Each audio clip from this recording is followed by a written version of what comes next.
Je crois que nous avons en ligne Monsieur Hubert Desminières. Oui, allô, excusez-moi. Allô ? Oui, voilà. Alors, je suis très content de vous accueillir à nouveau 15 jours après sur Radio Courtoisie pour que vous puissiez dire un petit peu ce qui se passe à Rennes et peut-être rassurer beaucoup de nos amis. Je pense aussi à tous les Parisiens qui sont en villégiature. Alors, non pas à Rennes, parce que c'est pas une ville de villégiature, mais enfin à Saint-Malo, à Cancale et autres lieux découverts à marée basse. Est-ce que... alors, qu'est-ce qui se passe ? D'abord, qu'est-ce qui s'est passé au départ ? Si vous pouvez faire un petit rappel sur la situation telle que vous l'exposiez il y a 15 jours, pour ceux qui n'auraient pas été à l'écoute de Radio Courtoisie à ce moment-là. Donc, il se trouve que vous représentez depuis 1988, je crois, une communauté chrétienne nombreuse, jeune, dynamique, et que l'évêque vous a annoncé des choses assez désagréables au mois de juin, je crois. Alors, tout d'abord, bonjour Monsieur l'abbé, et merci de nous accueillir, enfin plutôt de m'accueillir pour la deuxième fois au sein de votre émission Radio Courtoisie. Alors effectivement, je pense que ce qui est important pour la bonne compréhension de ce qui se passe, je dirais, à Rennes, et notamment avec la chapelle Saint-François, c'est de revenir un petit peu sur un état des lieux, où tout commence entre un échange entre le chanoine Christofoli et Monseigneur Souchu, qui est l'évêque auxiliaire de Monseigneur d'Ornelas. Voilà, et le chanoine Christofoli qui est le responsable de la communauté traditionnelle de Rennes pour l'Institut du Christ Roi Souverain Prêtre, oui. Absolument, et ça commence le vendredi 10 juin et nous sommes aujourd'hui le 21 juillet. Voilà. Et au cours de cet entretien, Monseigneur Souchu confirme la demande faite par Monseigneur d'Ornelas du départ du chanoine Christofoli, qui est une demande basée sur la rotation naturelle des prêtres. Donc l'Institut du Christ Roi Souverain Prêtre confirme, en fait, à ce moment-là, qu'il n'a pas d'autre choix que de l'accepter. Et le deuxième point, c'est que la chapelle serait à vendre. Le troisième point... À vendre et à détruire, hein, vraisemblablement, c'est pas à vendre pour les bonnes œuvres de telle ou telle association pieuse. Vraisemblablement. Troisième point, que la convention entre l'Institut et l'archevêque ne serait pas reconduite. Plutôt entre le diocèse, ne serait pas reconduite. Donc, en conclusion de cet échange, et par souci de respect pour la communauté, le chanoine dit à Monseigneur Souchu qu'il annoncera la nouvelle à ses fidèles. Parce que c'est une nouvelle tellement importante qui arrive brutalement. Donc, face, je dirais, à ce désarroi suite à une telle annonce, et ne sachant pas comment le dire, c'est un petit groupe qui se réunit autour du chanoine et prend l'initiative d'informer elle-même la communauté. Voilà, c'est aussi simple que ça. Et la première conclusion à ce moment-là, c'est que on ne peut pas accepter cette situation qui met un terme à notre communauté, premièrement, et le deuxièmement, que nous n'avions aussi qu'un délai très court pour agir afin que les choses ne deviennent pas irréversibles, puisqu'on nous annonce que ça va se passer comme ça. Et vous êtes mis au pied du mur, et c'est au pied du mur qu'on voit le maçon, finalement. Absolument. Et en 10 jours, au moment, donc nous sommes le 10 juin, en 10 jours, c'est-à-dire le 19 et le 20 juin, la situation a profondément évolué pour 3 raisons. Parce que la réaction a été immédiate, on a réuni autour de nous une équipe avec des compétences, et on a agi de manière unie et déterminée. Et la détermination est quelque chose de très important. Et la priorité des priorités... Et je crois, au fond, je blaguais un peu tout à l'heure, mais je crois que vous avez écouté, d'une certaine façon, un enseignement de Vatican II sur le rôle des laïcs dans l'Église, où vous avez gentiment expliqué à votre pasteur qu'il fallait pas prendre les enfants du bon Dieu pour des canards sauvages, quelque part. Même si c'est pas très correct de dire ça, correct avec un K. Ce que vous voulez dire, c'est que les fidèles ont des droits, effectivement. Mais je pense l'Église est le plus vieil état de droit du monde, hein, l'Église a 2000 ans, et depuis le début, c'est un état de droit. Et qui dit état de droit, dit droit des gens, et droit aussi non seulement droit des gens au sens du droit international, mais au sens droit des citoyens du ciel en devenir que nous sommes. Alors donc vous avez fait valoir vos droits et vous avez montré donc à l'évêque que vous n'étiez pas disposé à vous faire harakiri, si je comprends bien. La priorité à l'époque, c'était d'obtenir un rendez-vous avec Monseigneur d'Ornelas pour lui expliquer qui nous étions et ce que nous souhaitions. Et ça, c'était fondamental. parce qu'on n'acceptait pas le départ de l'Institut du Christ-Roi, qui entraînait naturellement l'éclatement de notre grande communauté. Voilà. Car la proposition de Monseigneur d'Ornelas ne concernait qu'une chose, c'est la messe dominicale. Et le reste de la semaine, notre communauté aurait été orpheline d'un prêtre dévoué au salut de nos âmes et à celle de nos enfants. Voilà, parce que vous avez, je crois que c'est vous qui me disiez ça, vous avez au moins une centaine de scouts dans cette communauté qu'on voulait rayer d'un trait de plume de la géographie ecclésiastique de Rennes. Alors effectivement, on a beaucoup de jeunesse, un groupe scout alors garçons et filles, qui fonctionne très bien, petits, je dirais, et un petit peu et plus grands, ados. Donc on a des louveteaux, des scouts, des guides, des louvettes, absolument. Pour continuer un petit peu sur le déroulement et pour bien comprendre ce qui se passe aujourd'hui, on a évité ainsi, je dirais, une annonce qui était planifiée, orchestrée par le diocèse de l'éviction de l'Institut du Christ-Roi. Et ça c'est important d'en être bien conscient parce que c'était une question d'heure, car par manque de coordination au sein du diocèse, l'annonce qui est prévue a été faite à la paroisse Saint-Hélier dimanche 19 juin, en même temps que l'annonce faite à Saint-François. Et celle-ci était claire puisqu'elle annonçait la nomination de 2 prêtres diocésains, en remplacement de monsieur l'abbé Christofoli. Voilà, et donc, de facto, 2 prêtres uniquement pour la messe. Absolument, absolument. Qui ne seraient donc pas venus à la messe tous les dimanches, mais un dimanche sur 2. Par contre, ce qu'on a pu noter, et ça on l'a noté immédiatement, c'est-à-dire après 10 jours, que le pire, c'est-à-dire l'irréversible, a été évité.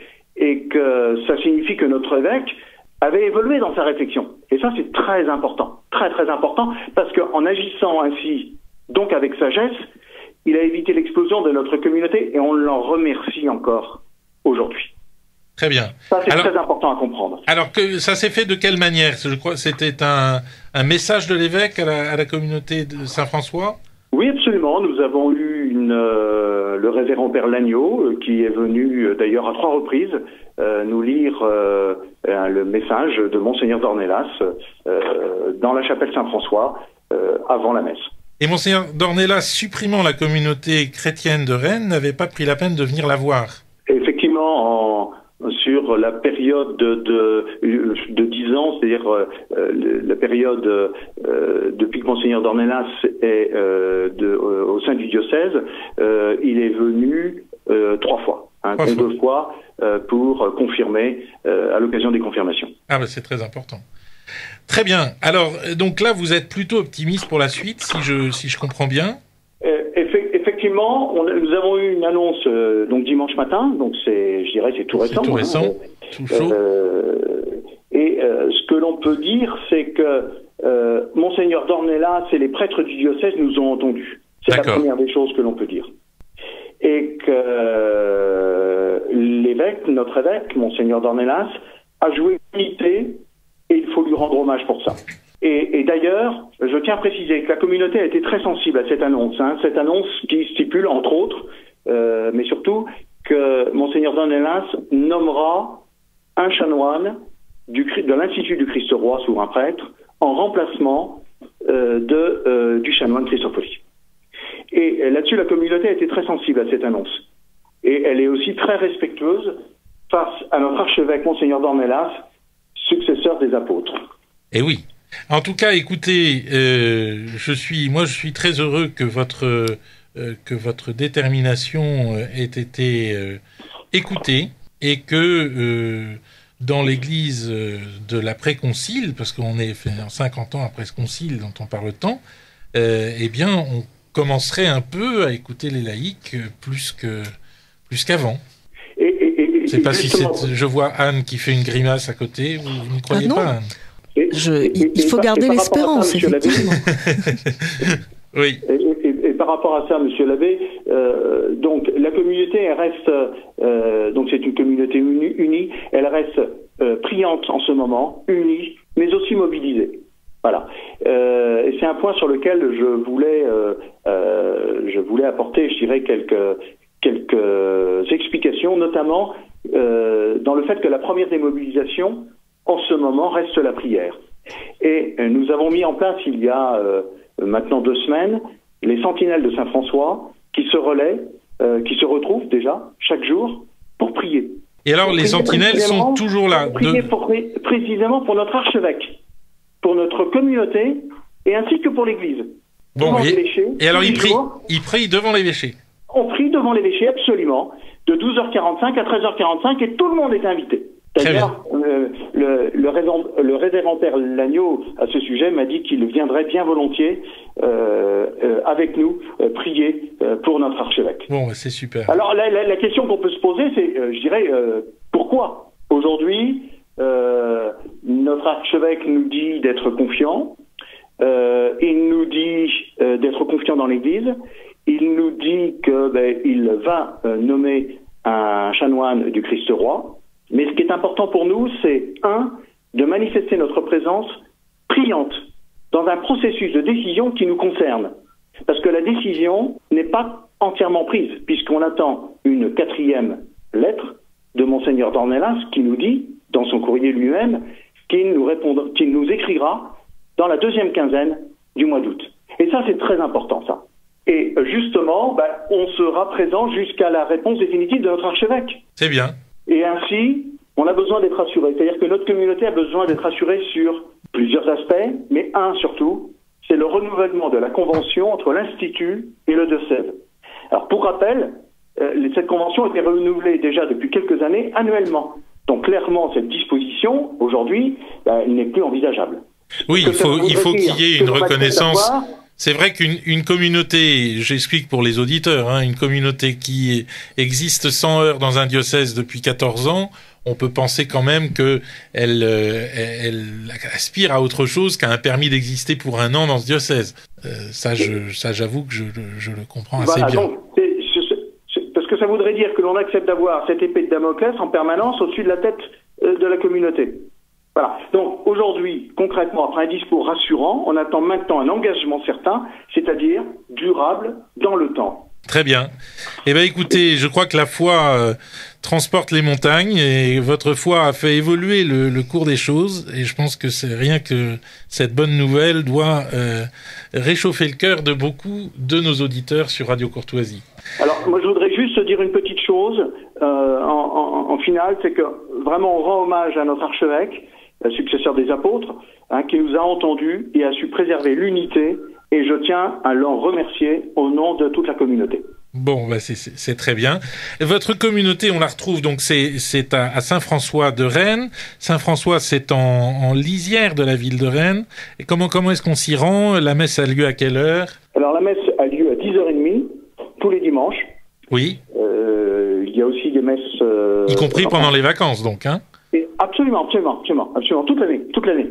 Et l'adresse de la chapelle Saint-François? Alors l'adresse de la chapelle Saint-François, alors je vais pas être très brillant, on est sur l'axe Redon, l'ancienne route de Redon. Vous savez quoi, vous nous transmettez ça et vous nous transmettez ça par chantier face à la chapelle. Vous nous transmettez ça par téléphone, l'adresse exacte, parce que les GPS ça existe quand même.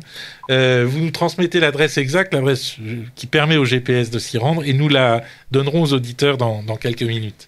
En tout cas, merci beaucoup à vous, Hubert Desminières. Merci de votre intervention. Merci de ces bonnes nouvelles surtout, et bien à une prochaine fois s'il le fallait pour parler de l'actualité de la communauté Saint-François de Rennes. Merci, monsieur l'abbé. Merci à vous, à bientôt. Au revoir.